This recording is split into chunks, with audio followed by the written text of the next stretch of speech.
Howdy lass heads, welcome back to another episode of the Lass album reviews. Now we're going with the new band this time. We've given you a lot of the same when it's come to the album review, so going a bit left of field here, still sticking with the 80s, but we're going with Motley Crüe, Theatre of Pain, the 1985 record. I believe it's their third record, produced by Tom Weirman.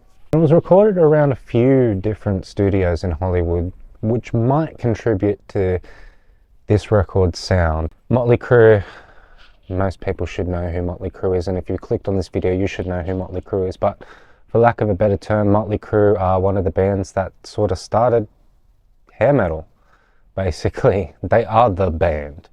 Right, when you think of that sort of genre, you got to think of Motley Crüe. Now, they had two albums prior to this. They had Shout at the Devil and Too Fast for Love, which were, by this point, very, very successful records. But we'll get to those in later videos. I guarantee it. Right now, we have Too Fast for Love. This is my own 1985 original vinyl copy of the record. As you can see, got everyone on the back there and our track listing. I'm taking the record out. We have a nice little lyric sheet, all the credits and stuff on it too, all the thank yous, and in the case of Motley Crüe, fuck yous.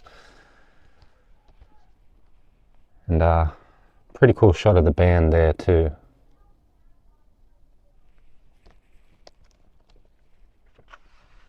I know I didn't show the In Excess record last time, and a few people complained, so I'm going to show the record this time. That's what the original Electra, or if you are a member of Motley Crüe, you would call them Neglectra, but you'd have to read a couple books to understand that joke. Anyway, that's the original Electra copy from 1985. Not a reprint, original. No, not a remaster either. It's original pressing, original mix. I'm a fan of original mixes. I don't like remasters. Remasters are compressed. So if you take a remastered CD, and you compare it to a non-remastered CD, you will see a big difference. If you take, say, a Michael Jackson CD from 1984, an original one, and then take that same CD from 2024, rip them, and have a look on the computer at the waveforms, you'll be very, very surprised. Now, I got the CD here.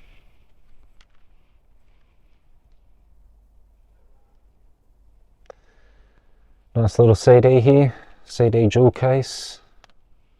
That's what you get when you get the CD. And got the original 1984 cassette as well. Anyway, back to the Crüe. This album comes in at 35 minutes and 16 seconds. Again, for Motley Crüe, that's, I think, a little bit longer than their last two, but it's still stock standard for their album lengths. They're not long albums to listen to, and in the case of this album, that's a good thing, because this album, I don't think necessarily has the magic that the first two albums possess. As a matter of fact, there's quite a few songs on this record that feel quite uninspired. Now, like I said, this album was produced by Tom Weirman, and to be honest, he's actually one of my favorite producers. There's a pretty cool interview that he did with like a podcast, I think it's called In the Bloom, something like that, where he talks about making all these records, and he talks about quite a few of the other bands that he did, like Poison and Twisted Sister, and again, he did most of the bands in the 80s, and he's pretty much responsible for that sort of sound. But this record, I don't know, I don't really like the way this record sort of sounds. I don't think any sort of song on this record sounds good. To be honest, most of these songs sound like demos, glorified demos that had a limiter chucked on them, and it was called a master. But we'll get to that. Now this album comes in at 10 tracks, 5 tracks aside, and we've got the track listing right here. So we start off with track 1, City Boy Blues. Track 2, Smoking in the Boys Room, which I believe is a Brownsville Station cover. If I'm wrong, please correct me in the comments. Track 3, Louder Than Hell. Track 4, Keep Your Eye on the Money. Track 5, Home Sweet Home. Track 6, Tonight, in brackets, We Need a Lover. Track 7, Use It or Lose It.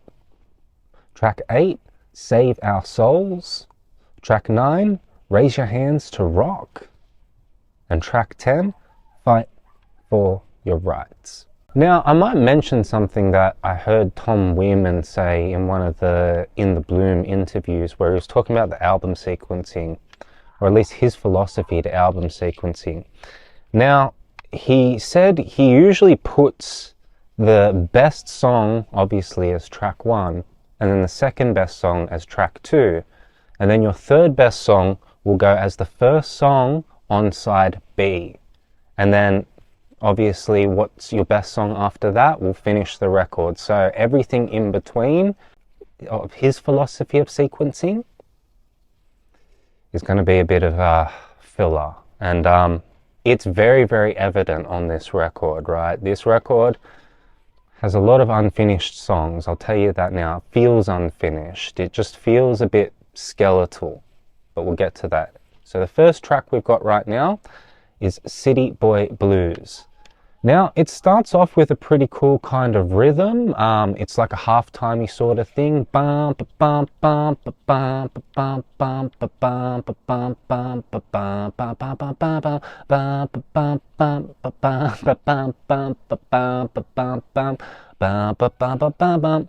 And Vince Neil comes in with some vocals, and to be honest, he actually sounds pretty good on this record. It's before his sort of sharp vocal decline, obviously, and I wouldn't say it's Vince in his prime, but it's Vince in his prime.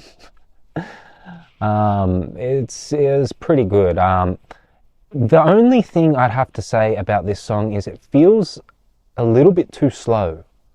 And that's a bit of a theme of this whole record. It feels like most of these songs are slower than they should be. It feels like a bit of a drag. It feels like it's sort of trudging along. It almost feels like the album, like Nikki Sixx, is on what he was putting in his arm. I can't say it because I'll probably get demonetized, but anyway, we'll carry on. This song, again, is it's alright. I'd have to say, it is probably the best song on the record. And I don't really like starting albums with the best song on the record, because the rest of the record just ends up becoming underwhelming. So we'll see with the next few songs anyway. But City Boy Blues, again, has a nice little halftime start, and then it changes into like a bit of a bluesy sort of riff with a pretty cool sort of riding drum beat. And again, Vince is nailing the vocals pretty well, and Nikki seems to have fleshed out the lyrics quite well. So this song feels done. The mix on this song, again, it's alright. You know, it's nothing spectacular. It's not going to blow your socks off. It's not like Iron Maiden.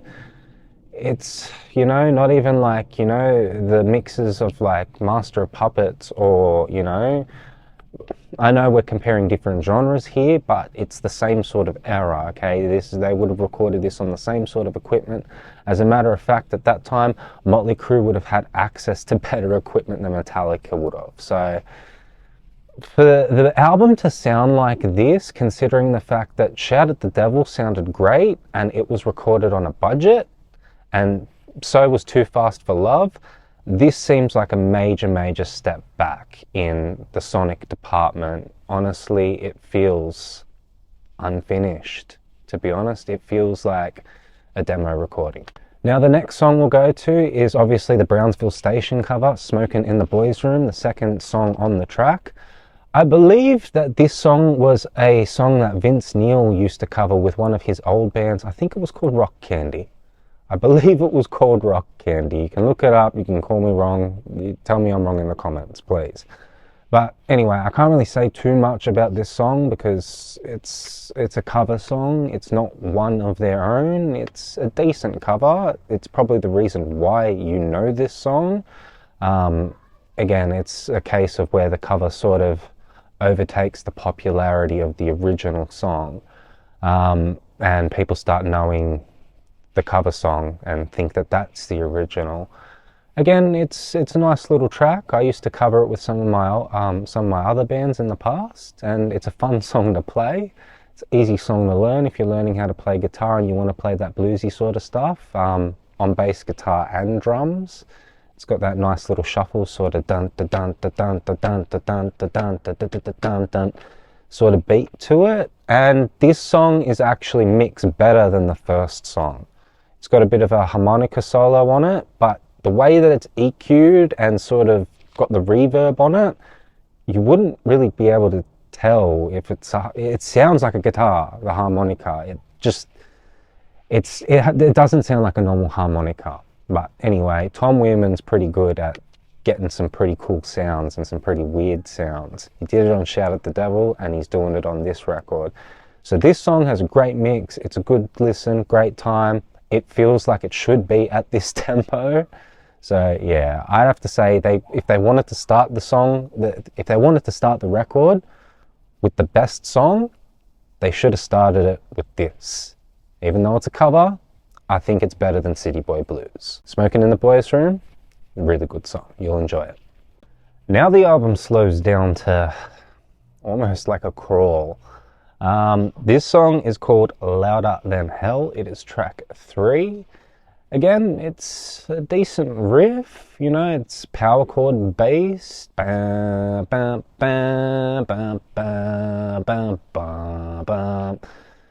power chord based. It's slow. I think it's at about 84 BPM. And again, it feels a bit too slow. It feels like it should be at 94 BPM. It feels like it should be a bit faster.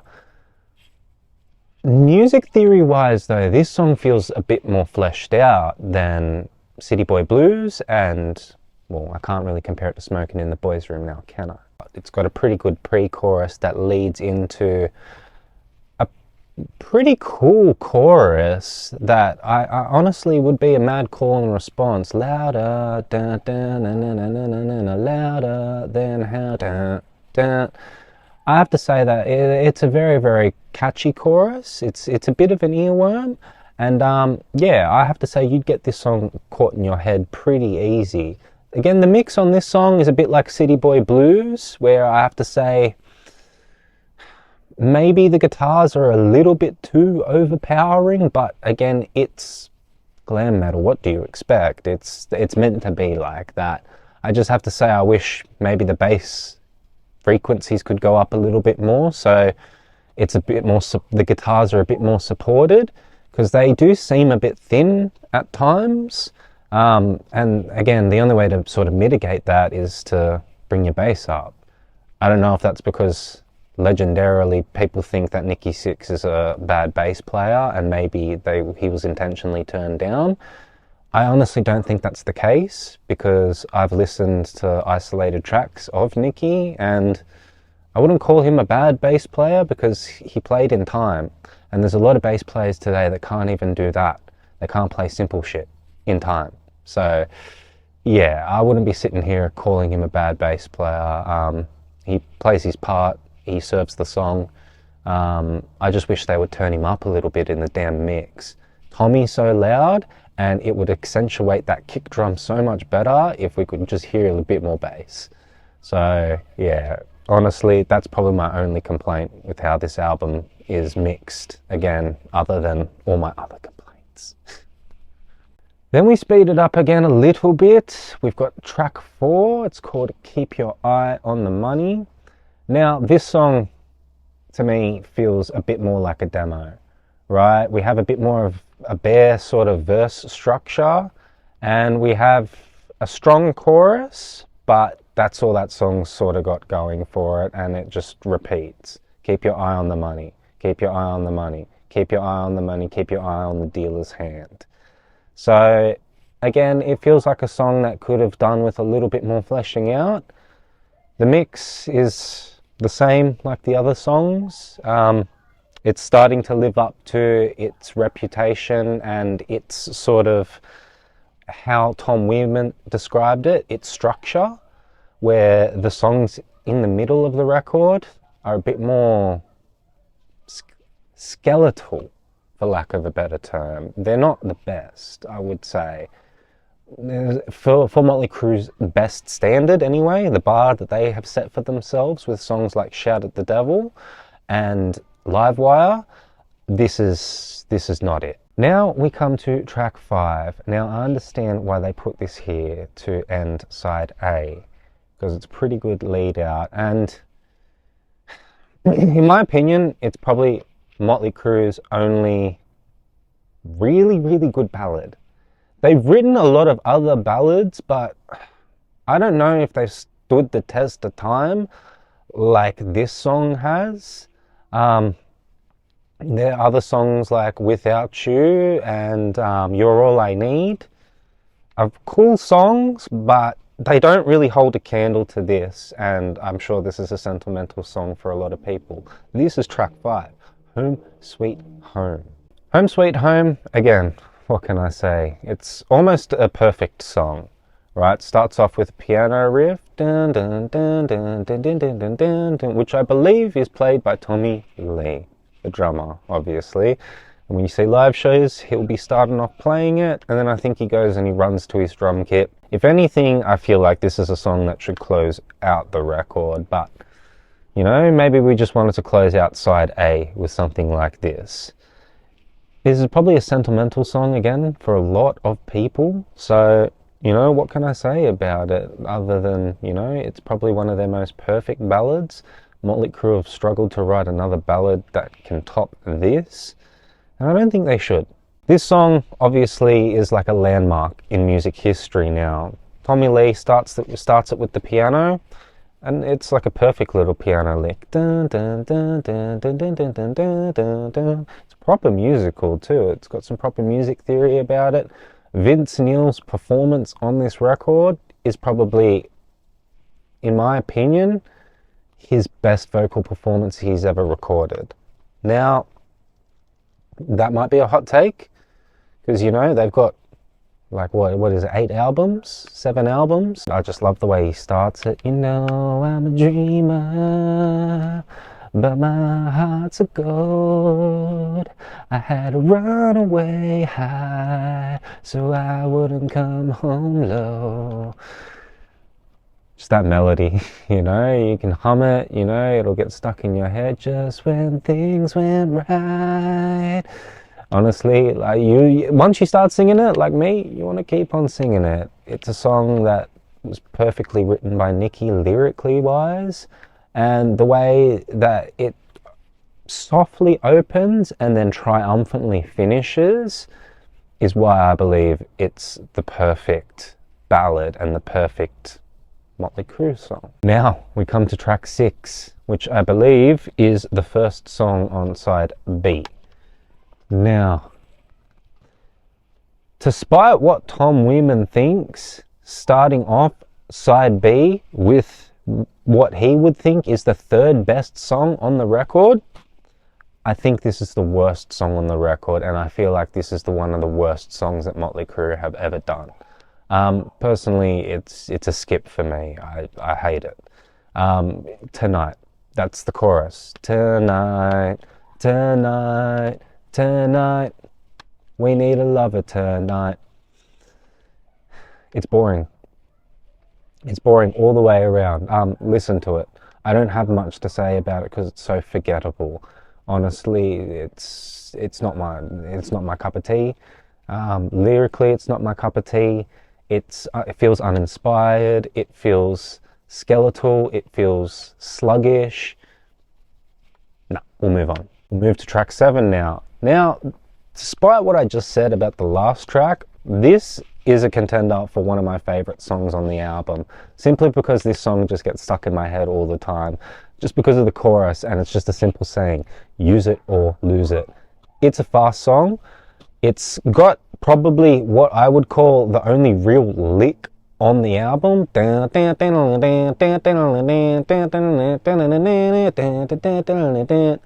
And yeah, it reminds me of Bastard off Shout at the Devil in basically how it's sort of structured and how it sounds, and maybe that's what they were going for. They needed the Bastard for this record.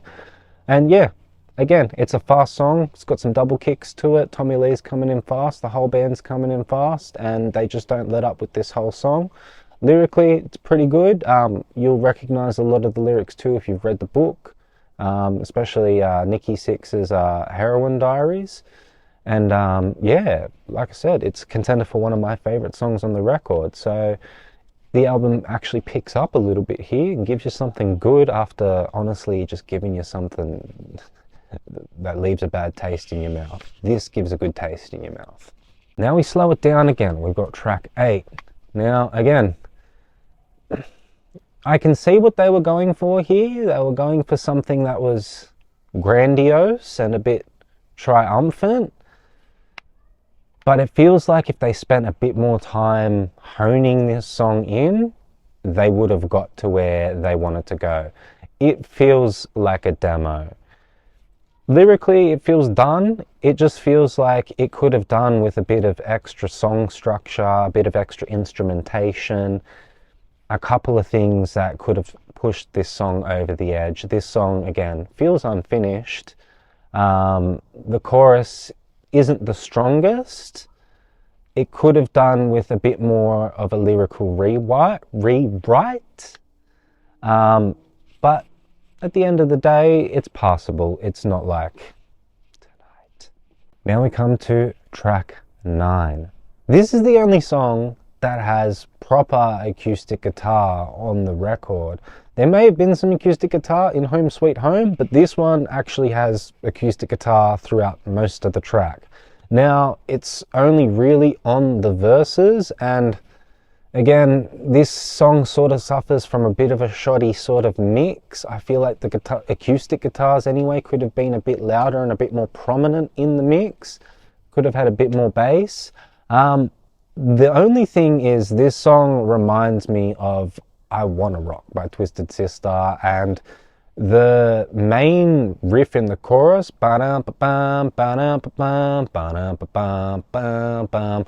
could honestly be mistaken for 20 other of those hair metal riffs that went to #1 back in the 80s as well.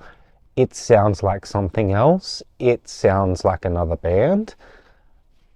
Again, it could have done with a bit more time to sort of fix those sort of things, recording it. Maybe it would have fixed those things, maybe it wouldn't have. Who knows? It just doesn't really sound like Motley Crüe. Motley Crüe always sounded like Motley Crüe, and this sounds like Twisted Sister. We end the album with track 10, a song called Fight for Your Rights. Now, I don't know who did it first. Was it them? Was it the Beastie Boys? Fighting for their rights, fighting party? I don't know.